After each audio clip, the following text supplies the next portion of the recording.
আজকে আমাদের আলোচনাটা একটু আলাদা রকম। আজকে আমরা ইংলিশ গ্রামারের পার্ট অফ স্পিচের একটা অংশ আর্টিকেল, এই আর্টিকেলের ব্যবহার সম্পর্কে বিস্তারিত ধারণা লাভ করব। এর জন্য আমরা যদি বিস্তারিত এটা সম্পর্কে জানতে চাই আর্টিকেল সম্পর্কে, তার জন্য আমরা প্রথমে ক্রোম ব্রাউজারের আমার যে ওয়েবসাইট helpheadmaster.wordpress.com সেখানে যাব, আপনাদেরকে দেখাচ্ছি। এখানে আসে লিখব helpheadmaster.wordpress.com, আমি সার্চ করে নিচ্ছি। সার্চ করে নেওয়ার পর প্রথম যে লিঙ্কটা আসবে এর ভিতরেই ক্লিক করে ভিতরে প্রবেশ করছি। ওই লিঙ্কটাতে ক্লিক করে আমি এই পেজে চলে আসলাম। উপরে আমার ছবি আছে, আর কিচ্ছু নেই। এই যে মেনু সেকশনে আপনারা একটু নিচে চলে আসবেন। নিচে এই যে দেখতে পাচ্ছেন ইংলিশ গ্রামার, তো ইংলিশ গ্রামারের উপরে হোভার করলেই এরকম অপশনগুলো ওপেন হয়ে যাবে। তার মধ্যে প্রথম লিঙ্কটাই হলো আর্টিকেল। সেই আর্টিকেল সম্পর্কে আজকে আমরা আলোচনা করব। তাহলে আর্টিকেলে আমি ক্লিক করে নিলাম। আর্টিকেলে ক্লিক করা মাত্রই এরকম একটা পেজ ওপেন হয়ে গেল। উপরে মেনু বারও থাকবে, তার উপরে আমার ছবি আছে। এরকম একটু নিচে নামলে আপনারা এটা পাবেন। তো আর্টিকেল কি সবই আমরা একে একে দেখব। আর্টিকেল হলো অ্যাডজেক্টিভ। এবার প্রশ্ন হচ্ছে অ্যাডজেক্টিভের কি জিনিস? আমরা ছোটবেলা থেকে জানি ইংরেজির যে ওয়ার্ড নাউন বা প্রোনাউন সম্পর্কে বর্ণনা দেয় তাকেই আমরা কি বলি? অ্যাডজেক্টিভ বলি। এবার আর্টিকেলও কিন্তু আমাদের নাউন সম্পর্কে বর্ণনা দেয়, তাহলে আর্টিকেল অবশ্যই অ্যাডজেক্টিভ। তো উদাহরণের মাধ্যমে আমরা দেখব। এ কাউ, একটা গরু। এই যে গরু, কাউটা সম্পর্কে কে বর্ণনা দিচ্ছে? তার সামনের যে এ শব্দটা, এ যে ওয়ার্ডটা রয়েছে এখানে, এই এ ওয়ার্ডটা এই গরুটা সম্পর্কে কি করছে? বর্ণনা দিচ্ছে। তাহলে আমরা ছোটবেলা থেকেই জেনে এসেছি কোনো নাউন সম্পর্কে যে ওয়ার্ড বর্ণনা দেয় সেই ওয়ার্ডটাকে আমরা কি বলি? অ্যাডজেক্টিভ। তাহলে আমরা এখানে দেখলাম এ, যেটাকে আমরা আর্টিকেল বলে থাকি, এটা আসলে কি হলো? অ্যাডজেক্টিভ হলো। একইভাবে এ বয়, এই বয় সম্পর্কে কে বর্ণনা দিচ্ছে? এ শব্দটা, তাহলে এটা হলো একটা হচ্ছে অ্যাডজেক্টিভ। এটাকে আমরা সাধারণত আর্টিকেল হিসেবেই চিনি। এইবার আমরা আর্টিকেলের যে দা, এটাও একটা আর্টিকেল। দাকে আমরা কখনো দা বলি, কখনো দি বলি। ওর উচ্চারণ বিভিন্ন জায়গায় বিভিন্ন রকম করি, এটাও আমরা দেখে নিই। তারপরে আর্টিকেলের ব্যবহারের দিকে আমরা চলে যাব। তো কোনো নাউনের প্রথম বর্ণের উচ্চারণ বা সাউন্ড যদি ভাওয়েলের মতো হয় তাহলে তার সামনে দি বসে। এটা কি জিনিস? দেখেন, আমি কিন্তু এখানে বলেছি প্রথম বর্ণের উচ্চারণ বা সাউন্ড বলেছি। আমি কিন্তু বলিনি কখনো যে প্রথম বর্ণটা যদি ভাওয়েল হয় তাহলে দি বসবে। আমি কিন্তু এটা বলিনি। আমি বলেছি নাউনের প্রথম বর্ণের উচ্চারণটা যদি কি হয়? ভাওয়েল সাউন্ড হয় তাহলেই দি বসবে, নাহলে দা বসবে। আমরা একটু দেখি। আপলের যে এই যে প্রথম লেটারটা আছে এটা আসলে ভাওয়েল, কিন্তু আওয়াজটাও কিন্তু এর ভাওয়েল। আমরা একটু পরেই দেখব কোনগুলি ভাওয়েল আওয়াজ বা ভাওয়েল সাউন্ড আর কোনগুলি কনসোনেন্ট সাউন্ড। যেহেতু এখানে আপেল শব্দটার প্রথম লেটারটার আওয়াজটা ভাওয়েল আসতেছে, তার জন্য আমরা এই THE কে বলবো দি। এখানে আমরা পড়বো কি? দি আপেল। একইভাবে নিচে যদি আমরা নামি বলের দেখেন প্রথম যে বর্ণটা, সেই বর্ণটার আওয়াজটা কনসোনেন্ট হচ্ছে। কনসোনেন্ট হওয়ার জন্য আমরা এই THEর উচ্চারণ আমরা দা করব। তাহলে আমরা বুঝলাম যে কোনো একটা নাউনের প্রথম লেটারটার আওয়াজ বা সাউন্ডটা যদি ভাওয়েল সাউন্ডের মতো হয় বা ভাওয়েল সাউন্ড হয় তাহলে দি বলবো, না হলে দা বলবো। এবার আমরা আর্টিকেলের একটু শ্রেণী বিভাগে যাব। আর্টিকেল সাধারণত 5 ধরনের হয়। কি কি? এ, এন, দা, দি আর জিরো আর্টিকেল।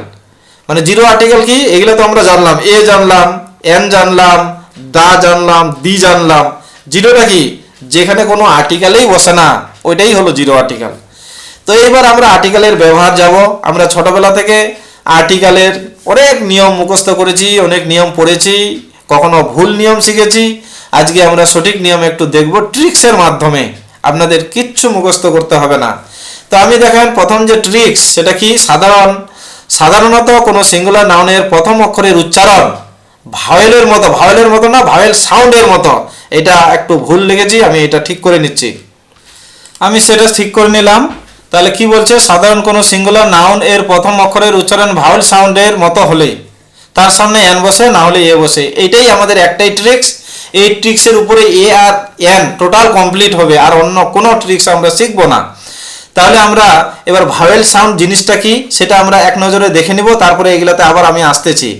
ভাওয়েল সাউন্ড, এই যে পাঁচটা আমি অক্ষর লিখেছি, এই পাঁচটাই হলো আমাদের ভাওয়েল সাউন্ড। কি কি? অ, আ, এ, এ, ই, এই যে পাঁচটা আমি অক্ষর বললাম, এগুলোই হলো আমাদের ভাওয়েল সাউন্ড। এর বাইরে কোনো ভাওয়েল সাউন্ড নেই। তাহলে এই পাঁচটার মধ্যে যদি আমাদের আওয়াজ কোনো একটা আসে, তাহলে আমরা এন বসাবো সিঙ্গুলার নাউনের সামনে, না হলে আমরা এ বসাবো। তাহলে আমরা উপরের নিয়মটাতে এবার চলে যাচ্ছি, যেটা প্রথমে আপনাদেরকে আমি ট্রিক্স বলে বললাম, যে কি আমাদের সিঙ্গুলার নাউনের প্রথম অক্ষরের উচ্চারণ যদি ভাওয়েল সাউন্ড হয় তাহলে এন বসাবো, না হলে এ বসাবো। তাহলে দেখেন এখানে কি রয়েছে, প্রথমে অরেঞ্জ। অরেঞ্জের প্রথম অক্ষরের উচ্চারণটা কেমন আসতেছে? অ।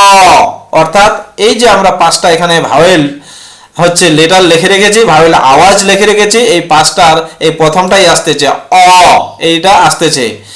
অরেঞ্জ, অ আসতেছে, তার মানে ভাওয়েল সাউন্ড। তার জন্য আমরা সামনে কি বসালাম? এন বসালাম। একইভাবে দেখেন আমরেলা। আমরেলার যে প্রথম লেটারটা রয়েছে তার আওয়াজটা কেমন আসতেছে? আ। অর্থাৎ এই যে পাঁচটা লিখেছে এই পাঁচটার এইটাই চলে আসতেছে আমাদের আ, অর্থাৎ ভাওয়েল সাউন্ড আসতেছে। তার জন্য আমরেলার সামনে অবশ্যই এন বসবে। একইভাবে অ্যান্ট, অ্যান্টের যে প্রথম লেটারটা রয়েছে এ, এই এর আওয়াজটা কি আসতেছে? এ, এরকম আসতেছে এ, অর্থাৎ ভাওয়েল সাউন্ড হচ্ছে। তার জন্য আমরা সামনে এন বসিয়েছি। পরের আওয়াজটা যদি আমরা দেখি এলিফ্যান্টের, এলিফ্যান্টের প্রথম যে লেটারটা রয়েছে তার আওয়াজটা কি আসতেছে? এলিফ্যান্ট, এলিফ্যান্ট, এ, এ আসতেছে। তার জন্য আমরা সামনে এন বসিয়েছি। একইভাবে ইঙ্ক, ই, এই যে পাঁচটা লিখেছি আমাদের ভাওয়েল সাউন্ড, এই পাঁচটার মধ্যে এই আওয়াজটা আসতেছে ই। তার জন্য আমরা কি? ইনপট, এর সামনে কি? এই যে আইটা রয়েছে, আয়ের উচ্চারণটা ই, অর্থাৎ ভাওয়েল সাউন্ড হচ্ছে। তার জন্য আমরা এখানে আর্টিকেল এন বসাবো। তাহলে আমরা প্রথম ট্রিক্সটা দেখলাম, এখানেও ওইটাই আমি লিখে রেখেছি যে আমরা জানি কোনো শব্দের প্রথম বর্ণের উচ্চারণ ভাওয়েল সাউন্ড হলে তার সামনে এন বসে, আর শব্দের উচ্চারণ অর্থাৎ প্রথম অক্ষরটা যেটা থাকবে, লেটারটা থাকবে, তার যদি আওয়াজটা ভাওয়েল সাউন্ডের মতো না হয় তাহলে এ বসে। এবার প্রশ্ন হচ্ছে এখন দেখি ভাওয়েলের উচ্চারণগুলি কেমন, অর্থাৎ ভাওয়েল সাউন্ড কোনগুলি, আমরা এগুলা একবার এক নজরে দেখে নিই। এই যে পাঁচটা এখানে লিখে রেখেছি, যেমন এ, এর উচ্চারণ এই পাঁচটা, এই তিনটার বাইরে কিচ্ছু হবে না। অর্থাৎ এর উচ্চারণ কখনো অ হয়, কখনো আ হয়, কখনো এ হয়। ইয়ের উচ্চারণ এ, এটা হয়, এই ভাওয়েল আওয়াজটা হয়। আয়ের উচ্চারণ বেশিরভাগ ই, এই আওয়াজটা আসে। ও এর উচ্চারণ বেশিরভাগ অ, এটাই আসে, অর্থাৎ ভাওয়েল সাউন্ড। এগুলো কিন্তু সব ভাওয়েল সাউন্ডের কথা আমি বলছি। ইউ এর উচ্চারণ বেশিরভাগ আমাদের এই ভাওয়েল সাউন্ডটা আসে আ, অর্থাৎ এই যে পাঁচটা ভাওয়েল সাউন্ড অ, আ, এ, এ, ই আর হচ্ছে অ, এই যে পাঁচটা ভাওয়েল সাউন্ড, এই পাঁচটা ভাওয়েল সাউন্ড যদি কোনো আমাদের সিঙ্গুলার নাউনের হচ্ছে প্রথম লক্ষরটার হয় তাহলে আমরা এন বসাবো, আদারওয়াইজ আমরা এ বসাবো। এই ট্রিক্সটাই আমরা মাথায় রাখবো, এর বাইরে আর কোনো ট্রিক্স মাথায় রাখবো না। ছোটবেলা থেকে আমরা প্রচুর মুখস্থ করেছি। যেমন দেখেন ছোটবেলা থেকে ইউনিভার্সিটি যখনই আসতো আমরা কি বলতাম ছোটবেলা থেকে? ইউ এর উচ্চারণ যদি ইউ হয় তাহলে সামনে নাকি বলে এ বসাতে হয়। এটা আমাদের ছোটবেলা থেকে বেশিরভাগ মাস্টাররা আমাদের হচ্ছে জোর জবরদস্তি মুখস্থ করিয়েছে যে ইউ এর উচ্চারণ ইউ হলেই নাকি বলে এ বসবে। এটা না, এটা ভুলভাল কথাবার্তা ছোটবেলা থেকে বলতো, ওনারা হয়তো অনেকেই এটা জানতেন না বলে ওইভাবে বলতেন। এখানে দেখেন ইউ, ইউনিভার্সিটির যে প্রথম লেটারটা রয়েছে তার উচ্চারণ কি আসতেছে? ইউ, অর্থাৎ আমাদের যে এই যে আমি পাঁচটা ভাওয়েল সাউন্ড লিখে রেখেছি এর একটাও হচ্ছে না। তার জন্যই আমরা কি বসাবো? ইউনিভার্সিটি সিঙ্গুলার নাউন, এর সামনে কি বসাবো? এ বসাবো। কেন? এখানে প্রথম অক্ষরটার উচ্চারণ কনসোনেন্ট সাউন্ড হচ্ছে, ভাওয়েল সাউন্ড হচ্ছে না, তার জন্যই আমরা এখানে এ বসালাম। একইভাবে ইউরোপিয়ান, ইউরোপিয়ার যে প্রথম বর্ণটা রয়েছে সেই প্রথম বর্ণের আওয়াজটা কি আসতেছে? ইউ আসতেছে, অর্থাৎ আমাদের যে ভাওয়েল সাউন্ড পাঁচটা রয়েছে এই পাঁচটার মধ্যে আসছে না। তার জন্য আমরা কি ইউরোপিয়ানের সামনে কি বসাবো? এ আর্টিকেল বসাবো। একইভাবে পরেরটাতেও এটা হচ্ছে বসিয়েছি ইউই, ইউ এর সামনে আমরা এ বসিয়েছি। এবার পরেরটাতে আমরা যদি চলে আসি ম্যাঙ্গো, ম্যাঙ্গো হচ্ছে একটা নাউন, তার সামনে একটা অ্যাডজেক্টিভ রয়েছে ওয়ান। এবার কথা হচ্ছে কোনো একটা নাউনের সিঙ্গুলার নাউনের সামনে যদি অ্যাডজেক্টিভ থাকে তাহলে আমরা সেই নাউনটার প্রথম বর্ণের আওয়াজটা দেখব না, আমরা সেই অ্যাডজেক্টিভের যে প্রথম বর্ণটা থাকবে তার আওয়াজটা দেখব। এখানে দেখেন ওয়ানের প্রথম লেটারটা কিন্তু ভাওয়েল, কিন্তু আমরা ভাওয়েল দেখব না, আমরা কি দেখব, সাউন্ডটা দেখব, ওর আওয়াজটা কেমন হচ্ছে। এখানে ওয়ানের আওয়াজটা কি আসতেছে, ওয়া আসতেছে, ওয়া, অর্থাৎ কনসোনেন্ট আওয়াজ আসতেছে। আমাদের যে এই যে পাঁচটা আমি লিখে রেখেছিলাম এই পাঁচটার মধ্যে একটাও হচ্ছে না এই ও এর উচ্চারণটা, তার জন্য আমরা এখানে যেহেতু ওয়ানের প্রথম লেটারটার আওয়াজটা কনসোনেন্ট সাউন্ড হচ্ছে, ওয়া আসতেছে, তার জন্য এর সামনে আমরা এ বসালাম। একইভাবে ইউনিক বুক, এই বুকটা হলো আমাদের হচ্ছে নাউন, সিঙ্গুলার নাউন, তার সামনে কি রয়েছে, একটা অ্যাডজেক্টিভ রয়েছে। যখন আমাদের নাউন থাকবে তার সামনে অ্যাডজেক্টিভ থাকবে, সেই অ্যাডজেক্টিভের প্রথম বর্ণটাই আমাদের দেখতে হবে, এর আওয়াজটা কেমন হচ্ছে। দেখেন ইউনিক, ইউ এর উচ্চারণ এখানে কি হচ্ছে, কনসোনেন্ট সাউন্ড হচ্ছে, তার জন্য আমরা কি বসাবো, এ বসাবো। যদি ভাওয়েল সাউন্ড হতো তাহলে আমরা অবশ্যই এন বসাতাম। এরকম করে আপনারা প্রত্যেকটা হচ্ছে উদাহরণ করতে পারেন, এভাবে বলতে পারেন বাচ্চাদেরকে, তাহলে ওরা জিন্দেগিতেও আর্টিকেলের এ আর এন এর ব্যবহার ভুলবে না।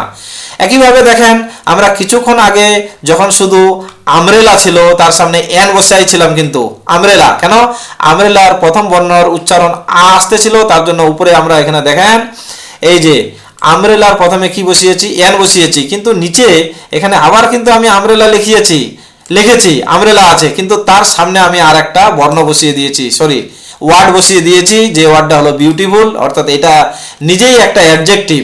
তাহলে কোনো একটা সিঙ্গুলার নাউনের সামনে যদি অ্যাডজেক্টিভ থাকে, সেই অ্যাডজেক্টিভের যে প্রথম বর্ণটা থাকবে সেই প্রথম বর্ণটার আওয়াজটা দেখতে হবে। এখানে দেখেন বিউটিফুলের প্রথম বর্ণ হলো বি, বি এর আওয়াজ কিন্তু ভাওয়েল সাউন্ড হচ্ছে না, এখানে কনসোনেন্ট সাউন্ড দিচ্ছে, বি, বিউটিফুল বি, তার জন্য আমরা সামনে এ বসিয়েছি। একইভাবে ইয়ারের যে প্রথম লেটার সেটা হলো ওয়াই এর আওয়াজটা এখানে কনসোনেন্ট আওয়াজ হচ্ছে, ইয়া ই এরকম আসতেছে, তো তার জন্য আমাদের সামনে এ বসিয়েছি। একইভাবে ও এর উচ্চারণ এখানে কি আসতেছে, ওয়া আসতেছে, তার জন্য আমাদের এখানে এ বসলো। এই জিনিসটা আমি আবার এখানে লিখে রেখেছি, ছোটবেলা থেকে আমাদের বোঝানো হয়েছিল। অনেস্ট ম্যান, এই অনেস্ট ম্যানের প্রথম লেটারটা কি আছে, এইচ আছে, এইচ এর যদি বলে উচ্চারণ না হয়, হ্যাঁ, যদি পরের বর্ণটার উচ্চারণ হয়, অর্থাৎ ও এর যদি মানে ধরতে হবে বলে এটা যদি চুপ থাকে, সাউন্ডটা যদি চুপ থাকে এইচ এর, এটাও ভুলভাল আমরা নিয়ম শিখিয়েছি। আমরা হচ্ছে কি বললাম আমি একটু আগে, যে প্রথম লেটারটার আওয়াজ দেখব। এখানে দেখেন অনেস্টের আওয়াজটা কি আসতেছে, অনেস্ট আসতেছে। এই দেখেন ম্যানটা হলো নাউন, তার সামনে কি রয়েছে, অ্যাডজেক্টিভ রয়েছে। আমি একটু আগেই বললাম কোনো নাউনের সামনে, সিঙ্গুলার নাউনের সামনে যদি অ্যাডজেক্টিভ থাকে তাহলে সেই অ্যাডজেক্টিভের প্রথম লেটারটা, প্রথম যে বর্ণটা থাকবে তার আওয়াজটা দেখব। এখানে অনেস্টের প্রথম লেটার হলো এইচ এর আওয়াজটা কি আসতেছে, অনেস্ট আসতেছে, অর্থাৎ ভাওয়েল সাউন্ড হচ্ছে। আর ভাওয়েল সাউন্ড হলে আমরা একটু আগে জানলাম আর্টিকেল এন বসবে, যেটা আমরা ছোটবেলা থেকে মুখস্থ করেছি। একইভাবে দেখেন আমি কি নিচে লিখেছি, এন অনেস্ট হয় না, কেন হয় না, আমরা জানি সবাই যে অ্যাডজেক্টিভের সামনে কখনো আর্টিকেল বসতে পারে না। অ্যাডজেক্টিভের সামনে তখনই আর্টিকেল বসবে যদি ওই অ্যাডজেক্টিভটার পর যদি একটা নাউন থাকে।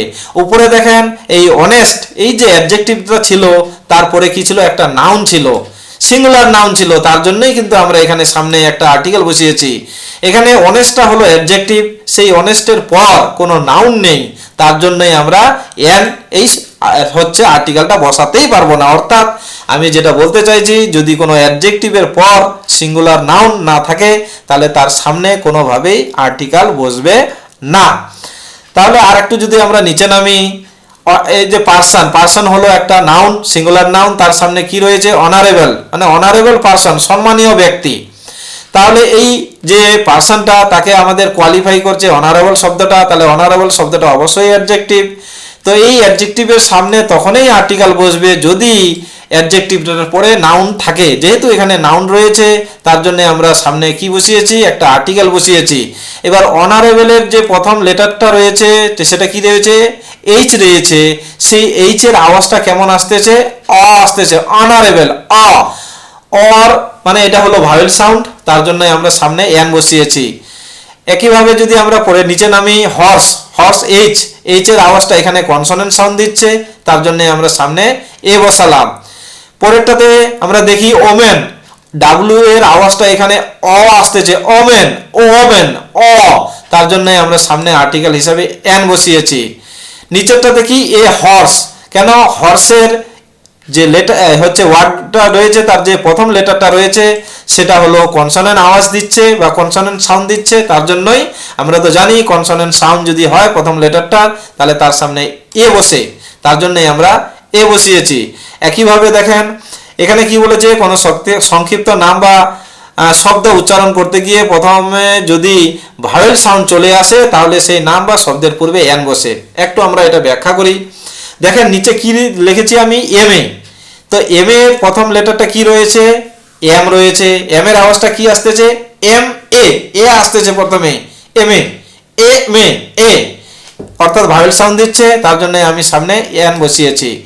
দেখেন এখানে বিএ, বি এর প্রথম যে বি লেটারটা রয়েছে, বি লেটারটার আওয়াজটা কি আসতেছে, কনসোনেন্ট সাউন্ড দিচ্ছে, তার জন্যই আমরা সামনে এ আর্টিকেল বসিয়েছি। এখানে দেখেন F C P S, F, F এর আওয়াজটা কি আসতেছে, প্রথমে এ আসতেছে, অর্থাৎ ভাওয়েল সাউন্ড আসতেছে, তার জন্য আমরা সামনে এন বসিয়েছি। পরেরটাতে এসপি, অর্থাৎ এই যে এসপি উচ্চারণ করতে গিয়ে এখানে এস এর আওয়াজটা প্রথমে এস, এ আসতেছে, এ, তার জন্য আমরা সামনে এন আর্টিকেল বসিয়েছি। কিন্তু এসপির যদি আমরা ফুল ফর্ম রাখি তাহলে হলো superintendent of police. Superintendent of পুলিশের যে এই যে প্রথম যে এস, এই এস এর আওয়াজ কিন্তু এবার কিন্তু কনসোনেন্ট সাউন্ড দিচ্ছে, কেন সুপারিনটেন্ডেন্ট, সু হচ্ছে ওখানে কনসোনেন্ট সাউন্ড। একইভাবে নিচে আমরা এক এক করে যদি আলোচনা করি, আমরা একটাই হচ্ছে নিয়ম মনে রাখবো যে কোনো সিঙ্গুলার নাউনের প্রথম অক্ষরের আওয়াজটা যদি ভাওয়েল সাউন্ড দেয় তাহলে আমরা এন বসাবো, না হলে আমরা এ বসাবো, অর্থাৎ কনসোনেন্ট সাউন্ড দিলে এ বসাবো। এরকম প্রত্যেকটা আপনি এই একটা ট্রিক্সের মাধ্যমে করতে পারেন। আমরা ছোটবেলা থেকে এই যে ও, ও আমাদের ভাওয়েল, ভাওয়েল হওয়া সত্ত্বেও আমরা কি বলতাম, ও এর আওয়াজ যদি ওয়া আসতো তাহলে নাকি বলে এ বসাতে হবে, তার জন্যই আমরা ছোটবেলায় ওইভাবে মুখস্থ করতাম। কিন্তু আমরা এখন এইভাবে মনে রাখবো যে এই যে ওয়ান, ওয়ানের যে প্রথম লেটারটা ও রয়েছে, ও এর আওয়াজটা কি হচ্ছে, কনসোনেন্ট দিচ্ছে, এখানে ভাওয়েল সাউন্ড কিন্তু দিচ্ছে না। ভাওয়েল সাউন্ড আমরা পাঁচটাই পড়লাম একটু আগে, অ, আ, এ, ই, এই যে পাঁচটা, এই পাঁচটাই আমাদের ভাওয়েল সাউন্ড, এর বাইরে কোনো ভাওয়েল সাউন্ড নেই। তো ওয়ানের যেহেতু ওয়া এটা হলো কনসোনেন্ট সাউন্ড, তার জন্যই সামনে আমরা এ বসিয়েছি। একইভাবে প্রত্যেকটাতে এভাবে বসানো হয়েছে। এবার পরের নিয়মে আমরা যদি আর একটু দেখি, একই সাথে দুটি ভার পরপর একসাথে বসে না, দুইটা ভার পরপর একসাথে কখনোই বসতে পারে না। তার জন্য আমরা কি করি, একটা ভার্বের সামনে এ অথবা এন, এই দুইটার মধ্যে যে কোনো একটা বসাই, তবে আওয়াজ অনুযায়ী বসানোর পর পরের যে ভার্বটা থাকে সেই ভার্বটাকে আমরা নাউনে পরিণত করে দেই। অর্থাৎ দেখেন এখানে আমি লিখেছি the student have taken a no. দেখেন টেকেন শব্দটাও একটা ভার্ব, নো এই শব্দটাও একটা ভার্ব। এই নো শব্দটার সামনে কি করেছি, আমি একটা এ বসিয়ে দিয়েছি, আর্টিকেল বসিয়ে দিয়েছি। আর্টিকেল বসানোর পর এই নো শব্দটা কিন্তু এখন আর ভার্ব নেই, এটা কিন্তু নাউনে পরিণত হয়ে গেছে। কেন, আমরা জানি নাউনের সামনেই একমাত্র আর্টিকেল বসতে পারে। অ্যাডজেক্টিভের সামনেও আর্টিকেল বসে, তবে অ্যাডজেক্টিভের পর অবশ্যই সিঙ্গুলার নাউন থাকতে হবে। তাহলে আমরা কোনো ভার্বের সামনেও আর্টিকেল বসিয়ে সেটাকে নাউনে পরিণত করি। নিচে যদি যাই, হি টেলস এ লাই, টেলসটা একটা ভার্ব, লাইটাও একটা ভার্ব, তাহলে দুটো ভার্ব তো আমরা আমাদের পরপর বসতে পারে না। লাইয়ের প্রথম বর্ণটা যেটা রয়েছে এল, এল এর আওয়াজটা কিন্তু এখানে কনসোনেন্ট দিচ্ছে, তার জন্যই আমরা সামনে একটা এ বসিয়ে নিয়েছি আর্টিকেল হিসাবে। অর্থাৎ লাইটা, লাই ভার্বটাকে আমরা কি করেছি, নাউনে পরিণত করে দিয়েছি এ লেটারটা বসানোর ফলে, অর্থাৎ এ আর্টিকেলটা বসানোর ফলে। একইভাবে যদি আমরা আরো নিচে যাই, এরকম অনেক কিছুই দেখতে পাবো। আপনারা এখান থেকে আরো বিস্তারিত আলোচনা করবেন। আমি নেক্সটে আর্টিকেলের উপর বাকি যেটা থাকলো সেটা আরো আলোচনা করব। আজকে আর দীর্ঘায়িত করছি না। আপনাদের যদি কোথাও বুঝতে অসুবিধা হয় আপনারা বলবেন, আমি চেষ্টা করব যথাসাধ্য উত্তর দেওয়ার জন্য। কেননা আমি কিন্তু ইংরাজির টিচারও নই, আমি ইংরাজি সম্পর্কে অত ধারণাও নেই। এগুলো বিভিন্ন বই ঘেটে যতটুকু আমার মাথায় এসেছে সেই অনুযায়ী আপনাদের সঙ্গে শেয়ার করলাম।